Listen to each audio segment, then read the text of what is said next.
अस्सलाम वालेकुम, welcome back to हानिया की दुनिया। आज मैंने कहा चले फिर से गाजरें जो थी काफ़ी आ गई थी और कुछ मैंने खोया भी बचा लिया था पहले जो आया था। तो मैंने कहा चलें गाजरों का वो बना दूँ, मैं हलवा बना दूँ। और अचार याद आ रहा है क्योंकि आजकल सीज़न में बड़ा अचार भी चल रहा है ना। तो मुझे ये होता है कि गाजरों का अचार और गाजरों का हलवा, बस मैं कहती हूँ वेट वेट ना भरे ना, तो ये इतना खाने में मज़े का होता है और आपका दिल भी करता है कि आप इसे ट्राई करते रहें। तो मैंने कहा चलें, बच्चे भी मोहम्मद को बड़ा ये पसंद है, तो मैंने कहा चलें इनको चॉप, मैंने ये होता है कि सास से ही करवा ली थी, बस कुकर मैंने चढ़ा दिया तो बस मज़े से ये आराम से बन जाती हैं। तो बस मैंने इसको 15 मिनट दरमियानी फ्लेम पे रख दिया था और थोड़ा फिर मैंने इसको चेक किया, क्योंकि इसे ये चेक करना होता है कि अगर आपकी गाजरें फुल तरीके से इस तरह से मैश हो रही हैं तो मतलब आपका काम हो गया, अगर नहीं तो आपको फिर सेकंड टाइम फिर से कुकर को बंद करके लगाना होता है। तो मुझे फिर लगा कि अभी थोड़ी देर मुझे लगाना चाहिए, तो मैंने कहा चलें थोड़ी देर इसे और लगा देती हूँ। और बच्चों स्कूल से आ गए थे तो ट्यूशन का काम कर रहे थे। वैसे मुझे समझ नहीं आता कि सर्दी आती है जनवरी में, छुट्टी होती है दिसंबर में, जबकि अब तो गवर्नमेंट को समझ जाना चाहिए कि अब पूरी मतलब पूरे पाकिस्तान में छुट्टी मतलब सर्दियों का जो रेशो होता है या ज़्यादा जो है वो जनवरी में ही आती है। तो छुट्टियों को अब थोड़ा सा हमें आगे कर लेना चाहिए, वरना ये होता है हम जैसी माओं को अब एक वीक मुझे भी छुट्टी करवानी पड़ी क्योंकि इतनी ठंड थी, बच्चे इतने डिस्टर्ब हो रहे थे। तो मैंने कहा चलो अब बच्चों छुट्टी ही कर लो आप लोग। वहाँ वहाँ मैंने गाजर का हलवा बनाया, यहाँ मेरी देवरानी ने बनाया। और हमें ये होता है कि चलो भाई सारा दिन खाना पीना, ये सूप भी इन्होंने बनाया, फिर सारा टब्बर फुल टाइम सूप इंजॉय करता है। और मैं कहती हूँ ना, सूप जो है ये यखनी नुमा सूप तो बड़ा कम बजट वाला होता है और सब इसको यूज़ कर सकते हो। साथ ही मेरा एक दराज से मैंने पार्सल मंगाया था। आजकल दराज के पार्सल काफ़ी लेट आ रहे हैं, मतलब 10 दिन मैंने वेट किया और मेरा अब पार्सल आया है। और ये बड़ा मुझे हैप्पी डेप्पी सी होती हूँ क्योंकि कुछ चीज़ें मैं देख लेती हूँ। दराज पे मुझे इतना भरोसा है और मैं तो शौक ही हो गई कि इसके साथ ये मुझे क्या भेजा है। चलो मैंने कहा खोल के देखती हूँ कि मैंने क्या ऑर्डर किया था और क्या मतलब चीज़ है ये। अल्लाह पाक, शायद मेरी लक का कुछ सिस्टम अच्छा है या पता नहीं क्या, मैंने जो कलर सेलेक्ट किया था मुझे लगा वो ये, लेकिन ये बिल्कुल परफेक्ट मेरे पर्दों से मैच मैंने मंगवाए हैं गाँव तकिया कवर, जो कि मुझे बिल्कुल अभी ज़रूरत थी क्योंकि वो थोड़े महरून कलर के थे। लेकिन मैंने कहा चलो अब जब ये हैं तो नीचे गाँव तकिए का यूज़ भी होता है, सब बैठते हैं, तो इसको मैंने कहा चलो थोड़ा सा बिल्कुल मैच मंगा लूँ। और ये जो है ना, इसके साथ शायद मुझे गिफ्ट लोगों ने दिया है, मैं चेक करूँ इसमें क्या है। दराज बेस्ट, मैं कहती हूँ मेरी तो ज़िंदगी में मेरी सारी प्रॉब्लम्स जो है ना इस दराज ने सॉल्व की हैं। और ये इन्होंने मुझे इयररिंग्स भेजे हैं जो कि बहुत ही क्यूट थे और ये मुझे बहुत रीज़नेबल प्राइस में दोनों मिल गए हैं। इसका जो है मैं लिंक और इसकी प्राइस सब आपको इंस्टा पे शेयर करूँगी। मेरा इंस्टा अकाउंट फॉलो करें, ताहिरा खान, ताहिरा 555 खान। तो प्लीज़ मैं वहाँ पर इसके बारे में लगाऊंगी कि ये मुझे कितने का मिला और किस शॉप से मैंने लिया। और दूसरा मैंने ये मंगवाया था जो कि ये मुझे किसी को गिफ्ट देना था और मैंने कहा चले मैं मंगवा लेती हूँ कि इसका मतलब चेक पहले ख़ुद से कर लूँ कि किस तरह से। दराज का ये बड़ा मज़ा होता है जब दराज पे सेलें लगती हैं ना, तो मैं तो फुल लुट मचा लेती हूँ। मतलब मुझे जो जो घर की ज़रूरत की चीज़ें होती हैं तो मैं तो दराज से जल्दी से परचेज़ कर लेती हूँ, चाहे मेरे कुछ कहते हैं ना कि हिसाब किताब के पैसे भी होते हैं, फिर पैसे तो चलो आ जाते हैं, चीज़ें उस वक्त आपको सेल में रीज़नेबल प्राइस में मिल जाती हैं। ये भी मुझे बहुत रीज़नेबल मिली है और मैं इसका भी आपको इंस्टा पे बताऊंगी, आप वहाँ मुझे फॉलो करें। वहाँ पर मैं इनका लिंक भी दूंगी कि मुझे किस तरह से ये मिले हैं। और काफ़ी ज़बरदस्त, मतलब इनकी प्राइजेस इतनी मतलब रीज़नेबल, मैं समझती हूँ कि आप अगर मैंने ये शॉप से भी पहले पता करवाई है उसके बाद मैंने दराज से मंगवाई, क्योंकि मैं समझती हूँ कि दराज बिल्कुल बजट आपका बिल्कुल ठीक रहता है, उसमें आपको हर चीज़ मिल जाती है। और ये देखिए इसके कितने ज़बरदस्त हैं कि इस तरह से आप इनको आराम से बंद कर लें, कोई रौला नहीं है। जो एक तरह पहले होते थे कि गाँव तक ये कवर नहीं हो जाते थे, उसमें ये इस तरह से इतनी मोटी मोटी रस्सियाँ टाइप की कोई चीज़ें होती थी, तो वो मुझे कभी समझ नहीं आई। ये इतने कंफर्टेबल, इतने ज़बरदस्त, तो मैं तो कसम से मैंने कहा चले मैं ट्राई कर रही थी। मुझे ये होता है कि चीज़ आ गई तो जल्दी से इसे ट्राई भी कर लिया जाए ये किस तरह से। और ये बिल्कुल कंफर्टेबल थे, बल्कि अगर इससे बड़ा भी गाँव तक की आपका होगा तो उसमें भी ये सही से कवर आ जाएंगे, लेकिन मेरा ये दरमियाना था तो इसमें ठीक। और ये इतना ज़बरदस्त, मतलब इतना कंफर्टेबल और इतना अच्छा, और इसका कपड़ा भी काफ़ी ज़बरदस्त था, काफ़ी अच्छा था। मैंने कहा चले, मैं तो देर ही नहीं की, मैंने जल्दी से मैंने कहा चलो इन कवर को तो मैं चढ़ा लूँ, क्योंकि मुझे इसका काफ़ी दिनों से इंतज़ार था, काफ़ी। और ये अब भी मुझे मिले। थोड़ा सा आजकल इनकी सर्विस भी लेट, क्योंकि 1 जनवरी की सेल जो चल रही है उसकी वजह से शायद थोड़ा सा मसला हो रहा है। देखिए कितने प्यारे, मेरे पर्दों से बिल्कुल मैचे, तो मेरे लिए तो काम आसान हुआ। अच्छा, मैं कहती हूँ बच्चों को सर्दी क्यों नहीं लगती है? माँ ठट्ठर ठट्ठर के यूं यूं यूं इधर उधर छुपती फिरती है, और बच्चों को सर्दी बिल्कुल नहीं लगती। इतनी मुश्किल से मैंने इसे टोपा पहनाया, जो कि ये बिल्कुल भी नहीं पहन रहा था। और ये देखिए कितने प्यारे लग रहे हैं मेरे गाँव तक ये कवर। और मोहम्मद के सर पर कहीं चोट लगी थी, कहीं गिर गया था। ये और मैंने बड़े स्पेशली जो थी ना अपनी नंद के लिए मंगवाई थी, उसे ज़रूरत भी थी, तो मैंने कहा चले मैं थोड़ा सा सरप्राइज़ दूंगी। तो आज ये ले, अरे किसकी है ये? तेरे लिए मंगवाई है यार मैंने, दराज से।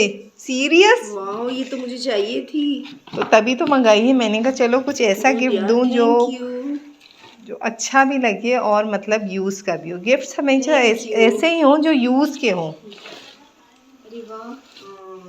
बाकी इसके मुझे रिव्यू देना यूज़ करके इंशाल्लाह।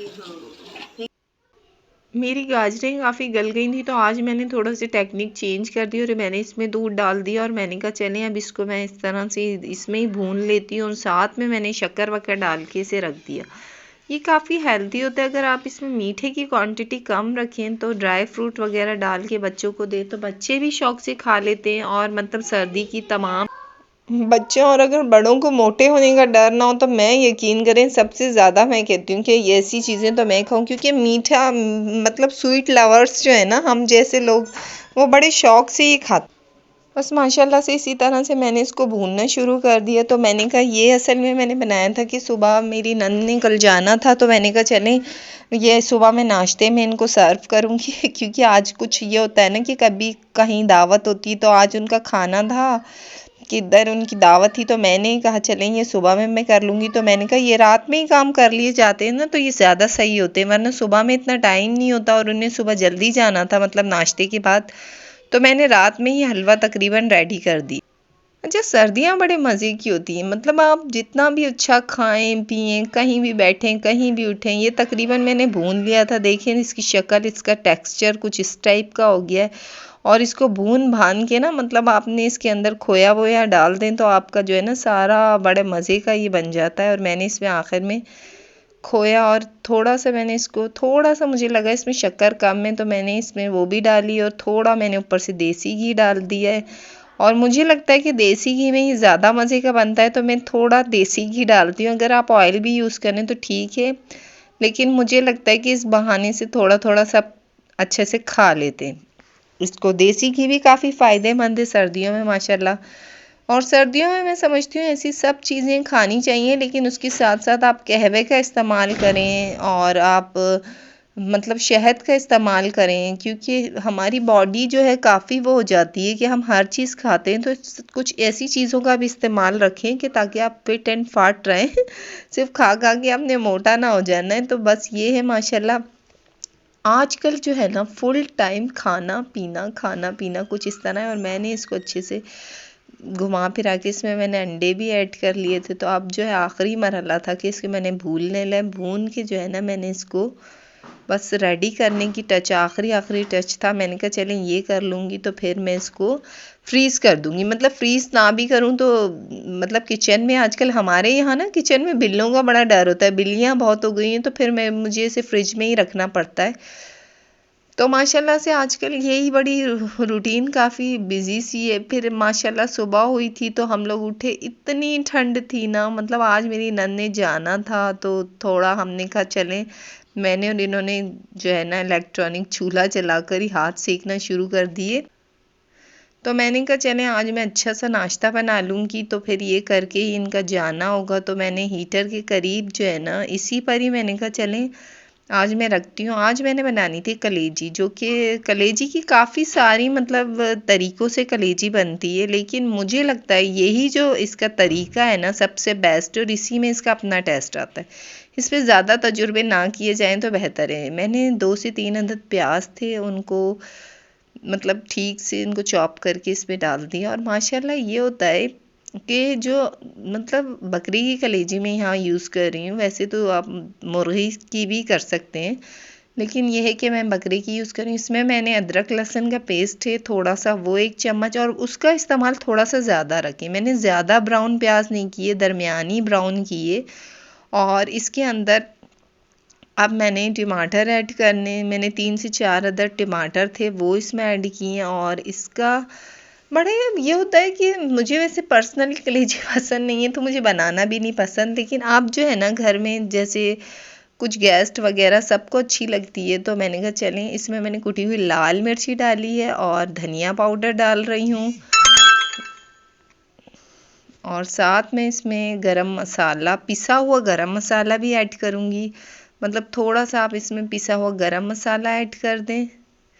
और उसके बाद में इसमें जो है थोड़ा सा नमक ऐड करूँगी लास्ट में जो है ना। ये थोड़ा साथ साथ इसे भूनते जाएं। इसका ये होता है कि जब आप ऐसी इस तरह की चीज़ें बना लेते हैं ना, तो मतलब सब लोग अच्छे से खा लेते हैं। फिर शाम में ये होता है कि हमें खाना होता है। साथ मैंने हल्दी पाउडर थोड़ा सा मिला लिया। अच्छा, सर्दियों की रूटीन में ना सबसे मज़ा ये है कि आप अपना दोपहर का खाना स्किप कर लें, आप 2 टाइम ही खाना खाएं, मतलब सुबह खा लें और शाम में, तो मुझे लगता है काफ़ी बेहतरी रहती है। और साथ साथ आप गर्म पानी का इस्तेमाल रखें। आप यकीन करें आपका वेट लूज़ ही होगा, बढ़ेगा नहीं। साथ में वो कहवे को 2 टाइम आप यूज़ करें। और बस थोड़ा खाने की पर ज़ोर थोड़ा कम रखें, ज़्यादा ना खाएं। साथ ही ये फ्रीज़ हुई हुई थी तो मैंने कहा चलें अब मुझे इसे गर्म पानी में डालकर मुझे इसको खोलनी पड़ी, क्योंकि हमें भी तो एक ही होता है ना कि सर्दियों में हम भी डीप फ्रीज़र इधर उधर चीज़ें रख लेते हैं, तो फिर उनका थोड़ा खुलना मुलना मुश्किल होता है। ये कुछ दिन पहले लाए थे मियाँ जी, तो मैंने रखी हुई थी। मैंने कहा चलें आज बना लेती हूँ, अब तो वैसे ही मेहमानों के जाने जाने का टाइम। सच्ची बताऊँ ना, जो मेहमान आते हैं ना और जब वो जाते हैं तो बड़ा दुखी कर जाते हैं। वो जो लम्हात होते हैं, वो जो टाइम इतना अच्छा स्पेंड होता है, और यकीन करें मैं तो इतनी बोर हो जाती हूँ। और बोर होता तो क्या, मुझे तो कभी रोना भी आता है कि यार फिर इतने दिन ये क्यों आए, और अब आए हैं तो अब चले गए, हमें तो भाई अकेला सा कर गए। पर ये ज़िंदगी इसी तरह से चलती है। अल्लाह पाक बहन बेटियों को अपने घरों में खुश रखें, वो अपने घर आएँ, हमेशा खुशियों पर आएँ। तो बस काफ़ी अच्छा इस दफ़ा का टाइम गुज़रा, काफ़ी अच्छा। मैं बहुत मिस करने वाली हूँ, और बस यही दुआ दे सकते हैं कि अल्लाह पाक इन्हें अपने घरों में खुश रखे। मैं ख़ुद भी किसी की बेटी हूँ, मैं ज़्यादा दिन रुकती हूँ तो अम्मी भी बड़ा मुझे मिस करती हैं, और अम्मी कहती हैं ज़्यादा दिन तायरा मत रुका करो और कम दिन रुका करो, तो फिर मुझे इतनी याद नहीं आती। तो माशाल्लाह बस मैं भी अब यही टारगेट करके जाती हूँ कि 2 दिन रुकूं ताकि अम्मी मुझे ज़्यादा याद ना करें, या 4 दिन और वापसी। माशाल्लाह मेरी कलेजी काफ़ी हद तक ये गल चुकी थी, लेकिन मैंने कहा नहीं, फिर भी मैं इसको थोड़ा दम पे रखूँगी। माशाल्लाह कितनी अच्छी लग रही है। मुझे इसकी यही रेसिपी पसंद है, सिंपल एंड आसान और ज़बरदस्त। और साथ ही मैंने आज कुछ डिफरेंट रेसिपी की पराठों की। मैंने मैदा इसमें यूज़ किया है, मैंने इसमें ज़ीरा और सौंफ को जो है ना कूट के डाली है, और साथ में मैं इसमें ऑयल डाल रही हूँ, नमक हस्बे ज़रूरत डाला है, और इसका मैंने आटा गूंदना है। इसके मैं बनाऊँगी पराठे, क्योंकि ये अब आप कभी ट्राई कीजिएगा, इतने मज़े के पराठे बनते, इतने क्रिस्पी कि आप, तो मैं कहती हूँ ना कि आप कहेंगे कि क्या ही हमने चीज़ खा ली है। बस इसमें ज़ीरा और थोड़ी सी आपने मिलानी है सौंफ। साथ ही मैंने कहा चले अब पराठे बनाना, क्योंकि आज मैंने कहा था आप लोग बैठे, सारा नाश्ता मैं ख़ुद बनाऊंगी, क्योंकि आप लोग तैयारी करो, बस लास्ट में ये है कि बस हम लोग खा कर और उनको निकलना था, तो इसी तरह से जाना था। तो माशाल्लाह से मैंने जल्दी जल्दी ये तैयार। अच्छा, मुझे ये लगता है कि सुबह सुबह जब आप अच्छा हेल्दी नाश्ता कर लेते हैं ना, तो आप बड़े हैप्पी डेप्पी से रहते हैं। तो साथ मैंने रात में जो गाजर का हलवा था, तो इतना तो नहीं खाते सब, तो मैंने कहा चलें थोड़ा सा ही इसको मैं पैन में गरम कर लेती हूँ। बाकी तो मैंने फ्रीज़ कर लिया, बच्चे सब माशाल्लाह शौक से खा लेते हैं, तो फिर वो कुछ दिन चल जाता है। और इनकी पराठों की शक्ल इतनी अच्छी, इसमें ज़ीरा और आपका वो सौंफ सारी दिख रही है, और इतने मज़े के होते हैं ना। तो मैंने ज़्यादा इस पर ऑयल नहीं लगाया। मैदे में एक ख़ासियत ये होती है कि आप कम ऑयल में भी आप इसकी शक्ल काफ़ी ऑयली सी आपको दिखेगी। तो ये कुछ इस टाइप के ही थे। साथ साथ मैंने कहा ये भी कंप्लीट होते जाएं। चाय मैंने बना दी थी, तो बस माशाल्लाह माशाल्लाह ये सारे काम चल रहे थे। और इसी टाइप में मैंने इस तरह से इसको फोल्ड किया। पूरी तो ये आ नहीं रही थी तो मैंने कहा चलिए इस तरह से मैं इसको रख देती हूँ। अच्छा, आजकल माशाल्लाह नाश्ता वाश्ता सब काफ़ी अच्छा हुआ और खाना हम लोगों ने खा लिया। खाने के बाद बस इन्होंने जाने की थी तैयारी। बच्चों को ये जो है ना, मेरी नंद की बेटी ने स्लाइम सबको गिफ्ट की। जब बच्चों का ये होता है रोला कि बच्चों को कुछ भी चीज़ें उनकी मनपसंद मिल जाए ना, चाहे वो क्यों ना काम ख़राब करने वाली हों, बच्चे तो इसी में खुश होते हैं। और मोहम्मद सारे बच्चे इतना खुश थे और फूफो ने सबको खर्चियाँ दी। तो ये बड़े प्यारे मूवमेंट होते हैं। हम भी छोटे होते थे तो हम कहते थे यार अम्मी मना ना करें भाई, हमें तो खर्ची मिल जाए किसी तरीके से। पर ये जो माएँ रोले डाल के जाने वालों को कहती ना प्लीज़ प्लीज़ हमारे बच्चों को ना दे, तो ऐसा ना किया करें, क्योंकि बच्चे इन्हीं चीज़ों से बड़े खुश होते हैं और वो याद भी करते हैं कि चने जो भी आए थे वो हमारे साथ इतना अच्छा टाइम गुजारा। माशाल्लाह ये इन लोगों की तैयारी हो गई थी, बैग वैग पैक हो गए। आसी से मैं मिली, अल्लाह पाक इन्हें खुश रखे। और इसी तरह से सबकी मतलब मुलाकातें हुई, बहन बेटियां सब माशाल्लाह अच्छे से मिली। क्योंकि इतनी दूर से जब आती हैं ना बेटियां तो अल्लाह पाक इन्हें अपने घरों में खुश रखे। प्लीज़ मेरे चैनल को लाइक एंड सब्सक्राइब कर दीजिए और बेल आइकन को दबा दें ताकि हर लेटेस्ट वीडियो आप तक पहुँच सके। और इसी तरह से माशाल्लाह माशाल्लाह सबको अलविदा कहते हुए हमारा जो है आज का ब्लॉग पूरा हुआ। बस इसी तरह से बेटियां अपने घरों में खुशियों में आती रहें। अल्लाह हाफिज़, दुआओं में याद कीजिएगा।